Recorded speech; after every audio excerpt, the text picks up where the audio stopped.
The sage from South Central. Others call me the czar of common sense, but you can call me Larry Elder. And you're invited to join me tonight, starting at 7, right here on AM 560, The Answer. Good morning, Dan and Amy. You're doing the bump. The General Assembly is going to be back in special session soon, Sunday, actually. Sunday, really? To move on overriding the governor's amendatory veto of the school funding legislation. Kristen McQuarrie, our friend of the show, she argues, and we've had this argument on the show when she subbed for you, Amy. Mm-hmm. She argues that Senate Bill 1, which was passed by the Chicago Democrats in the General Assembly, is good enough, and in the Tribune, that lawmakers should reject Governor Rauner's amendatory veto, his changes on school funding, and override the bill or pass a new version with a veto-proof majority. In summary, she writes, Rauner botched this one. The governor has not made and cannot seem to make a compelling case for the breadth and scope of his changes to a bill that represented a decade of research on a broken school funding formula. Instead, he has delivered only mixed messages. Rather than use a scalpel on the bill, as he and his Education Secretary Beth Purvis signaled he would do, he used a cleaver, and so on and so forth. 312-642-5600, turnkey.pro answer line, 64636DA, turnkey.pro text line. What do you think should happen, or what do you want to see? Well, here's part of the problem. Kristen McQuarrie is wrong about overriding his veto, but she's right about the case that hasn't been made by Republicans, and including the governor, starting with the governor and his Education Secretary Beth Purvis. They have not made a compelling argument. It's been very confused. It's very technical, very in the weeds. And it also, here we go again, starts from the premise of the left. We had State Senator Jason Barrickman on, who was a Republican from Champaign. And he was a proponent of the same thing that the Democrats are proposing, the evidence-based school funding model. So maybe the problem is we're starting from the wrong premise. The decade worth of research on the school funding formula that Kristen McQuarrie refers to is a joke.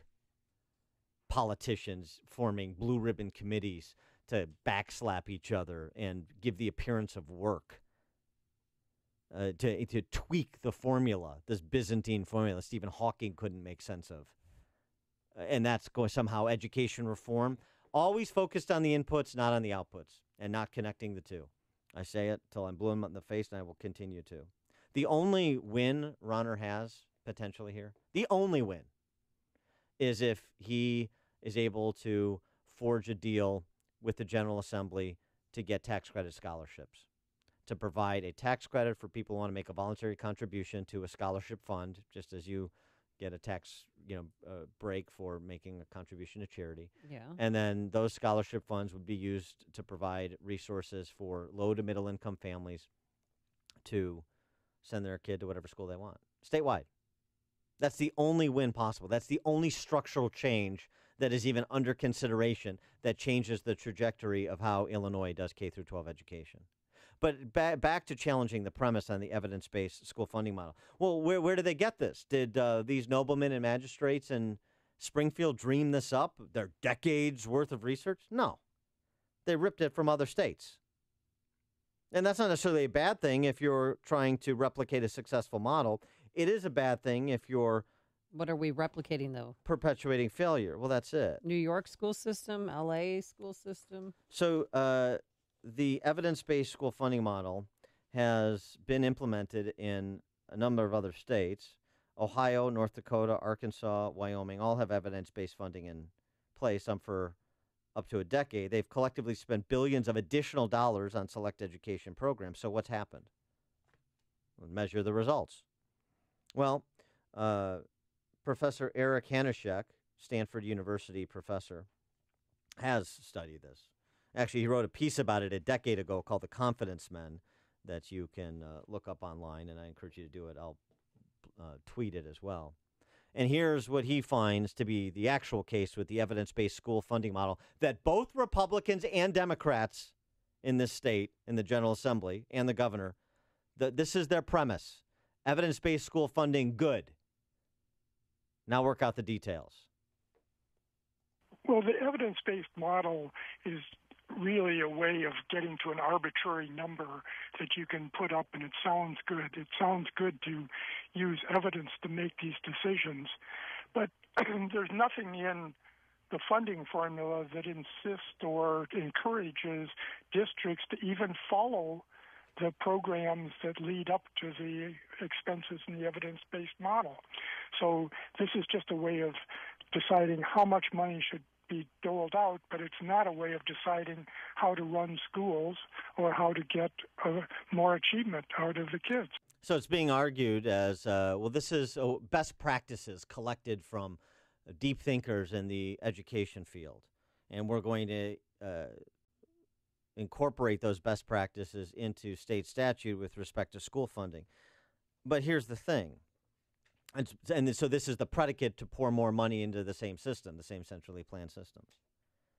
And so Senate Republicans have actually responded with a defense of evidence-based school funding and a defense of Rauner's mandatory veto.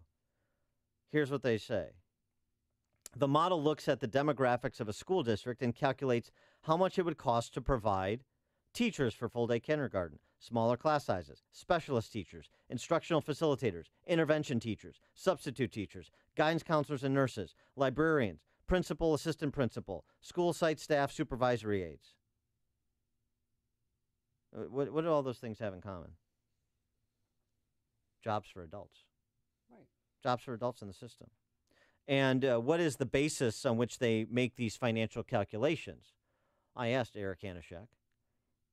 And, is this peer-reviewed, academically rigorous calculations? No. And it varies from state to state. They just make it up. Back of the envelope it. Unfortunately, this model has been taken around the country, and it promises huge gains. Essentially, every kid in Illinois could surpass Einstein if you got the gains they promised. But it doesn't happen. I mean, Wyoming is, of course, the best poster child, because Wyoming, in the old days when oil prices were high, didn't really care how much they spent on their schools, and they ran up the price tag a lot, but they didn't get the achievement out of it. And nobody really paid that much attention to it.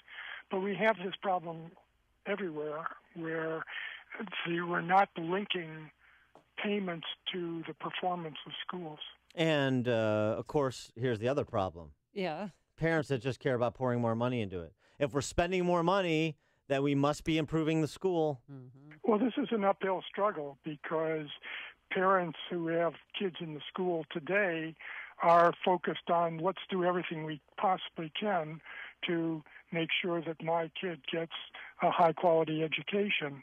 And if a little money is wasted, it doesn't really matter to them. They're trying to just get the best they can. And it's a matter of getting better information about which schools are, in fact, using the money well and which aren't.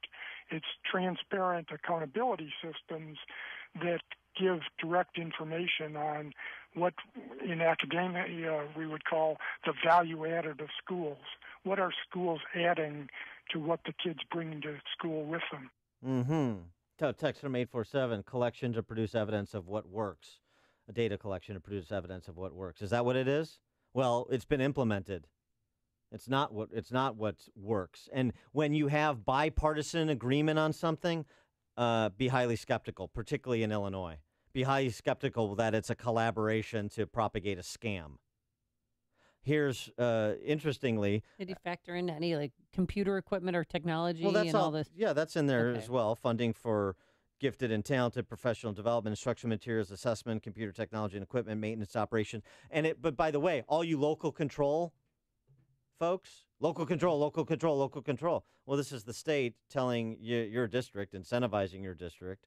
Here's best practices. Here's how many of this employment group you need. Here's how many of that employment group. Here's how much you should spend on computers. Here's how much you should spend on this. Here's how much you should spend on that. It's a cookie cutter state directives on spend and essentially the functional operation of your local school district, local control freaks.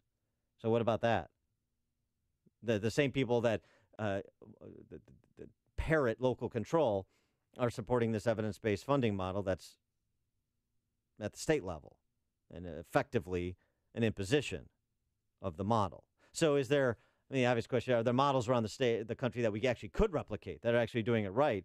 You'll be shocked to hear where Eric Hanushek points. There are. I mean, the best example is actually a funny one. That's Washington, D.C., where Washington, D.C. has focused on what's really important, and that is the quality of instruction and the quality of the teachers. And they have put in place a funding model that is designed to reward teachers that do well to keep them in the classroom, and it's also a funding mechanism that doesn't reward bad performance. In fact, they tend to fire teachers that over a period of time show that they're completely ineffective.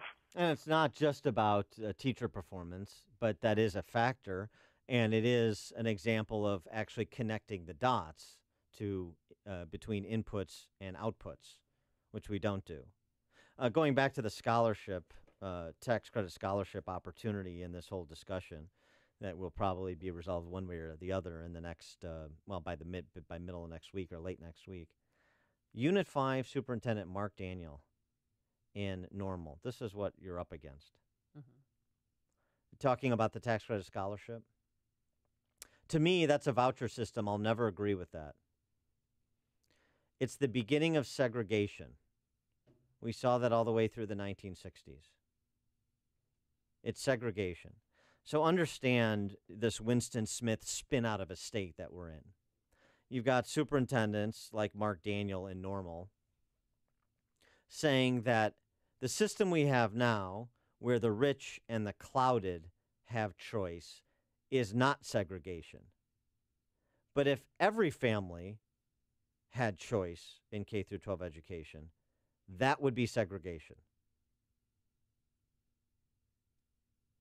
I'd love to get the evidence-based modeling on the logic of that. This is what you're up against. And if you care about your schools, you care about kids' education, then you should probably pay attention and get involved and engage the Mark Daniels of the world in Normal and your legislators and the governor's office. Because if you don't, then the same people who've been in charge are going to do the same things they've been doing, only with more of your money. And here's what they're producing. Illinois, according to NAEP tests, 2.1 million kids in K through 12 in Illinois. 2/3 of fourth graders neither do math or read at fourth grade level in the state, including your fancy suburban schools that you think are so great. 2/3 of eighth graders in the state, including in the fancy suburban schools that you think are so great, neither read nor do math at eighth grade level. Can't read, can't do math, can't critically think, can't make an argument. How well those kids going to do in the 21st century global digital economy in which we live?